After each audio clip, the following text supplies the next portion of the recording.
Hello and welcome to ED explain. Today we will start here from the slavery. आज हम जानेंगे slavery क्या थी और फ्रांस में कैसे बहुत ज़्यादा रिगिड थी फ्रांस की सोसाइटी में और कैसे स्लेवरी को एबॉलिश किया जाता है, मतलब समाप्त किया जाता है। इसके बारे में कंप्लीट जानकारी हम प्राप्त करेंगे। One of the most revolutionary social reformers, मतलब कि फ्रांस में बहुत सी सोशल रिफॉर्मर्स आए, बहुत से क्रांतिकारी आए और मेन इंपॉर्टेंट थिंग जो कि जेकोबिन्स थे, वो क्या चाहते थे कि फ्रांस की जो कॉलोनीज़ हैं वहाँ पर स्लेवरी को एबॉलिश कर दिया जाए। फ्रांस कॉलोनीज़ का क्या मतलब है? फ्रांस ये कंट्री है यूरोप की, ओके, ये कहीं और जाके अपनी कॉलोनी बना लेती हैं। जैसे कि इंडिया के गोवा को इसने अपने ऑक्यूपाइड कर लिया, अपने अंडर कंट्रोल में ले लिया, तो गोवा क्या कहलाएगा? गोवा कहलाएगा फ्रेंच कॉलोनी। इसी तरह फ्रांस ने बहुत सी कॉलोनीज़ बनाई थी, तो जितनी भी फ्रेंच कॉलोनीज़ थी वहाँ पे जो स्लेवरी है उसको कम्प्लीटली एबॉलिश कर दिया जाए या गुलामी जो है इसको समाप्त कर दिया जाए। The colonies in a Caribbean, Caribbean आपको पता है ना कहाँ पे लोकेटेड है? जैसे नॉर्थ अमेरिका है, साउथ अमेरिका, तो इस रीजन में आपको मिल जाएगा कैरेबियन और यहाँ पे कैरेबियन सी आपको मिलेगा। तो यहाँ पे 3 लोग थे, यहाँ पे मेनली बात की जा रही है, आप नाम देख सकते हो, जो सैन है और इसके अलावा गुंडेलोप है और मार्टिंक्यू जो है। इन्होंने क्या किया? मोस्ट इम्पॉर्टेंट सप्लायर थे कमोडिटीज़ के। कौन कौन सी कमोडिटीज़? मेनली जैसे कि यहाँ पर आप देख पा रहे हो, टैबोको है, ओके, इंडिगो है एंड शुगर है। ये क्या करते थे? आपूर्ति करते थे, मतलब सप्लाई करते थे इन सभी प्रोडक्ट की। तो आपको ध्यान रखना है कि जो कमोडिटीज़ हैं, इन कमोडिटीज़ के प्रोडक्शन के लिए, इंडिगो की प्रोडक्शन के लिए, शुगर की प्रोडक्शन के लिए एंड कॉफ़ी की प्रोडक्शन के लिए क्या चाहिए? लेबर चाहिए। और जो यूरोप था, यूरोप में लेबर की क्या थी? बहुत ज़्यादा कमी थी। और इसके अलावा जो अमेरिका था, अमेरिका में भी लेबर की बहुत ज़्यादा कमी थी। मेनली लेबर कहाँ से लाए जाते थे? अफ्रीका से, ओके। अफ्रीका आपको पता है ना कॉन्टिनेंट है, और यहाँ से बहुत से लेबर्स को पकड़ते थे और लेकर आते थे यूरोप कॉन्टिनेंट, और कुछ को भेज दिया जाता था अमेरिकन कॉन्टिनेंट या अमेरिका पे। इससे क्या हुआ? इन सभी को क्या बोला गया? स्लेव बोला गया, या स्लेवरी इनके ऊपर इम्पोज कर दी गई। वन मोस्ट इम्पॉर्टेंट थिंग, जो स्लेव थे या जो स्लेवरी को एक्सेप्ट कर चुके थे, उनका ट्रेड किया जाता था, व्यापार किया जाता था बिटवीन 3 नेशन। कौन कौन से 3 नेशन थे? यहाँ पर ट्रायंगल के माध्यम से समझना। ये आपका है अफ्रीका, ओके, यहाँ पे है यूरोप और यहाँ पे मिल जाएगा आपको अमेरिका, ओके। तो जो यूरोपियंस थे वो अफ्रीकन को पकड़ते थे और कुछ अफ्रीकन्स को वो अमेरिका भेज देते थे और कुछ को यूरोप में लेकर आते थे। जैसे अमेरिका मेनली किस लिए फेमस था? For the sugar cane. Sugar cane वहाँ पर बहुत ज़्यादा होता था और शुगर केन की प्रोडक्शन के लिए लेबर चाहिए, और इसलिए लेबर वो अफ्रीका से पकड़ के लाते थे। अभी आपने अमेरिकन्स को देखा होगा, अमेरिकन, ब्लैक अमेरिकन्स, ओके। जो ब्लैक हैं अमेरिकन्स हैं वो नेटिव अमेरिकन्स नहीं है, वो अफ्रीका से माइग्रेट हुए as a form of labour और फॉर्म ऑफ स्लेब। तो समझाता था एक्चुअली जो ट्रेड होता था स्लेब्स का वो कैसे होता था। आपको 2 सिटी याद रखना है, मेनली सिटी नहीं, मेनली पोर्ट थे वो। क्या नाम था? पहला बोर्दे, ओके, और दूसरा क्या था? नानते, ओके। बोर्दे और नानते याद रखना है। इसका इंपॉर्टेंस क्या है? जैसे कि आप देखना, यहाँ पर आप देख पा रहे हो नानते और बोर्दे। यहाँ पे था क्या कि ये पोर्ट है, ठीक। पोर्ट में पता है ना, समुद्र तट से जो इलाका लगता है वो पोर्ट कहलाता है या कोस्टल एरिया कहलाता है। ये पोर्ट है। यहाँ पे क्या करते थे? यूरोपियन आते थे, यूरोपियंस आए, ओके। यहाँ पे कुछ लोग रहते थे जो कि समझो बड़े आदमी थे, बड़े पर्सन, जिन्हें हम पहले सरदार बोलते थे। क्या? सरदार। सरदार से क्या करते थे? जो यूरोपियंस थे वो पर्सन को, लोगों को खरीद लेते थे। सरदार क्या करते थे? लोगों को हायर करते थे, छोटे कम पैसों में लोगों को खरीद लेते थे और ज़्यादा पैसे में यूरोपियंस को बेच देते थे। और इसके बाद जो यूरोपियंस थे उन खरीदे हुए स्लेव्स को, मतलब गुलाम को, 3 महीने की, 3 मंथ्स की लंबी दूरी के बाद अटलांटिक महासागर से होते हुए, अटलांटिक ओशन से होते हुए अमेरिका पहुंच जाते थे। और अमेरिका पहुंचने के बाद जो अमेरिका में लैंड ऑनर थे या जो शुगर था, शुगर केन जो हो रहा था, उसके जो मालिक थे, गन्ने के जो मालिक थे, उनको बेच देते थे, लेबर्स को बेच दिए, और उनका जो देखभाल है वो आगे कौन करते थे? जो शुगर केन के मालिक हैं, ओके। इसका कॉन्सिक्वेंस क्या होता है? परिणाम क्या होता है कि जो यूरोप में डिमांड बढ़ रही थी शुगर की, कॉफ़ी की, इंडिगो की, इन सभी की डिमांड फुलफिल हो जाती है, मतलब पूरी हो जाती है। क्यों? क्योंकि लेबर आ जाते हैं, जिससे प्रोडक्शन भी बहुत ज़्यादा होने लगता है। One more important thing that you have to remember, जो ट्रेडर्स थे, ओके, जो व्यापारी थे या जो यूरोपियंस थे, वो जो स्लेव्स थे, जो गुलाम थे, उनके हाथों पे निशान बना देते थे कि जैसे नंबर डाल दिए, 1 2 3 इस टाइप का नंबर डाल देते थे। और उसके अलावा हथकड़ियाँ भी उनको पहना देते थे। 3 महीने तक लगातार उनको हथकड़ियाँ पहननी पड़ती थी। उनकी हथकड़ियाँ तब खुलती थी जब वो अमेरिका में लैंड कर जाते थे। और इसके अलावा यदि किसी अफ्रीकन की जो गुलाम बन चुका है, स्लेव्स बन चुका है, जो उसकी डेथ हो जाती है तो उसको डायरेक्टली पानी में निकाल के फेंक देते थे, समुद्र में निकाल के फेंक देते थे। द इमेंसिपेशन ऑफ स्लेव्स, यहाँ पर आपको इमेज दिख रही है जो मेनली किसको इंडिकेट कर रही है कि स्लेवरी से इनको आज़ादी मिल चुकी है। यहाँ पर आप देख पा रहे हो कि 1794 में डिस्क्राइब किया गया या इमेंसिपेशन इसको बनाया गया, इस इमेज को बनाया गया या प्रिंटिंग को बनाया गया, जिसमें क्या बताया जा रहा है कि जो स्लेव्स हैं वो आज़ाद हो चुके हैं। इमेज के बारे में देख लो, समझ लो बोला क्या जा रहा है। 3 थिंग्स हैं यहाँ पे। पहला आपको दिख रहा है पेंटिंग कब बनाई गई, 1794 में, ओके।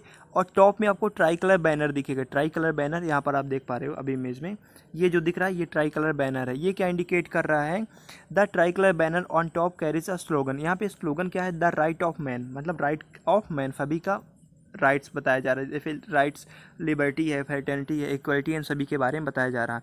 सेकंड, आपको इंस्क्रिप्शन नीचे मिल जाएगा जिसमें लिखा है द फ्रीडम ऑफ अनफ्री, मतलब कि जो गुलाम है वो अब आज़ाद हो चुके हैं। और आपको एक फ्रेंच वेमेन दिख रही है जो कि क्या कर रही है, एक कपड़े प्रिपेयर कर रही है for the African and Americans, African और अमेरिकन के लिए कपड़े बना रही कि ये अब फ्री हो चुके हैं और इनको सभ्य बनाने की कोशिश की जा रही है बाय यूरोपियंस वीमेन। हमारा टॉपिक है the revolutionary and everyday life, जो क्रांतिकारी हैं और उनकी एवरीडे की लाइफ कैसी, इसके बारे में हम देखेंगे।